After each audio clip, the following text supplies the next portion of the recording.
mas, peta corona dunia ternyata yang paling banyak kena adalah Amerika, Cina, dan Eropa. Inilah perang sesungguhnya. Inilah komentar sahabat saya, seorang profesor yang mempunyai gelar doktor di Harvard, yang lama bergabung di lembaga think tank Amerika Brookings Institute dan Peter Peterson berdiskusi kemarin. Di mana link WHO yang dia katakan langsung saya buka. Confirm, Cina, Amerika, Eropa terbanyak jumlahnya terpapar corona, ditambah prediksi bulan Juni akhir dunia akan terpapar 10 juta orang, bahkan September dunia akan terpapar 30 juta orang, prediksi WHO tersebut. Dia melanjutkan, ketika tentara Amerika pulang dari Wuhan kemarin dan diketahui menyebar virus oleh pihak Cina, maka kurang dari 2 hari martir Cina ke Amerika melakukan operasi intelijen, melakukan infiltrasi ke Amerika, menyebar virus di Amerika, juga menggunakan ludah. CIA marah sekali karena kecolongan hal tersebut. Ini perang sudah, ini hancur-hancuran kedua negara ini pasti saling serang, dan dunia, kalau Italia dan Iran itu bisa jadi keteledoran pemerintah mereka yang membuat kebijakan longgar, bukan karena serangan langsung, tapi memang dunia sudah terpapar semua. Yang dua negara itu tadi, Cina dan Amerika, itu awal memang saling serang. Percaya saya, demikian beliau mengatakan di awal pembicaraan. Sebentar Prof, boleh saya tanya hal yang sederhana? Maklum, sejak dari akademi dulu sampai sekarang otak saya selalu memulai dengan 2 pertanyaan. Siapa yang diuntungkan, dan apakah corona ini fenomena by design atau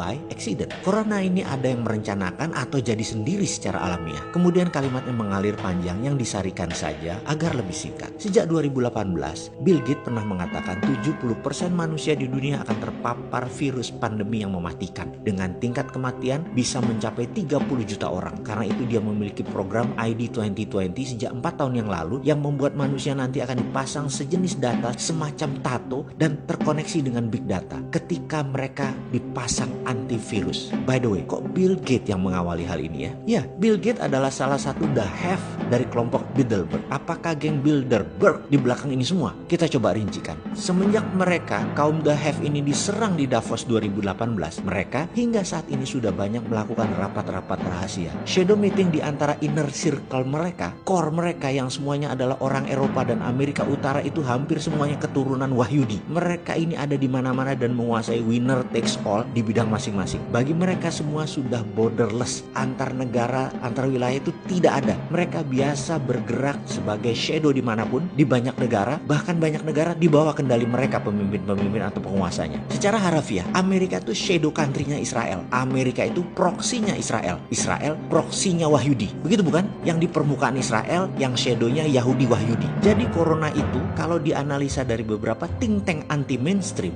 ini bukan masalah Cina Amerika lagi. Ini masalah who the real controller of the world. Mereka Wahyudi Israel merasa sudah masanya dunia ini harus didistract, diubah lagi aturan mainnya, sekaligus balasan dari Holocaust. Ini revenge, ini vendetta. Yahudi sudah biasa main sebagai bayangan. Sejak zaman Nabi Musa mereka sudah mengelana ke sana kemari. Catatan, terusir. Sudah biasa dibully dan tertekan dari semua zaman. Puncaknya serangan hari aneh di tahun 1308 yang dikenang sebagai Friday the 13th, the end of the Night Templar, yang sampai sekarang menjadi teka-teki dunia. Yahudikah di belakang eksekusi Templar tersebut? Templar, pengendali Yerusalem dan pembuat strategi pengiriman uang antar wilayah, mendadak musnah hilang dari permukaan bumi. Siapa di belakang itu semua? Siapa mereka? Semua harta Templar hilang, dan sejak saat itu, sejak abad 14 itu, semua jadi shadow, jadi bayangan. Mereka tidak terlihat ada di mana-mana, tetapi ada di mana-mana dan mengendalikan. Perkiraan data analisis sementara ini, Yahudi Zabatai di belakang yang akan meriset dunia ini. Mereka secara kalkulasi harus menjawab who is benefiting dari peristiwa corona ini. Siapa yang paling bermanfaat, dialah yang memainkan sesungguhnya. Ke depan sepertinya akan ada 00 baru, patokan baru. Sesungguhnya sekarang masih terlalu awal bagi banyak pengamat. Masih belum ketebak apa yang akan mereka mainkan, tetapi sudah mulai kebayang arahnya, sudah mulai terasa.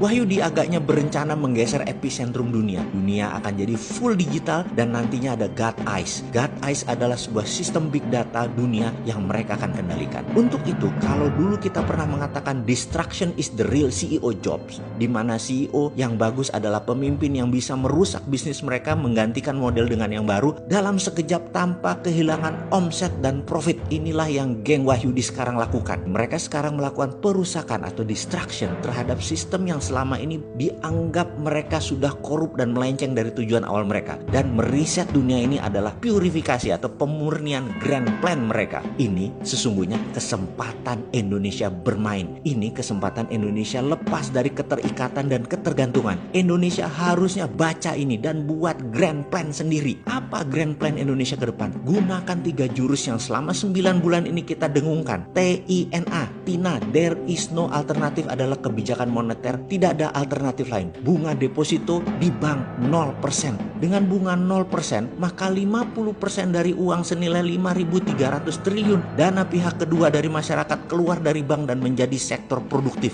Kedua adalah printing money berbasis proyek 12 lapis tanpa unsur impor. Ini harus dibuat rencana yang namanya cost accounting, dihitung secara rinci sekali. Kain misalnya akan dibuat, maka 6 lapis ke bawah harus dibuat rinci. Benang dari mana, bahan benang dari mana, kapas dari mana, polyesternya dari mana, mesinnya dari mana, dan harus lokal konten semua. Dan mesin dibikin saat ini. Bahan baku harus lokal buat kain tersebut. Mesin boleh tiru atau ngopi mesin negara lain. Tiru modifikasi, tiru plek, sikat. No rule. 6 lapis ke atas yaitu nanti jadi bajunya, kancingnya, resletingnya, kerahnya, distribusinya terus dipecah 12 lapis. Dan printing money tadi khusus untuk proyek tipe seperti ini. Khusus industri manufaktur, juga properti, pertanian, pangan, infrastruktur, termasuk ibu kota baru biayai. Dan ibu kota baru ini nanti di bawah kementerian, bukan gubernur. Seperti Putrajayanya Kuala Lumpur, kota itu kasih nama Garuda Pura misalnya. Pusat pemerintahan baru NKRI. Semua dana ya kuantitatif easing, rupiah biru, pakai MMT, basis keilmuannya. Ilmu dasarnya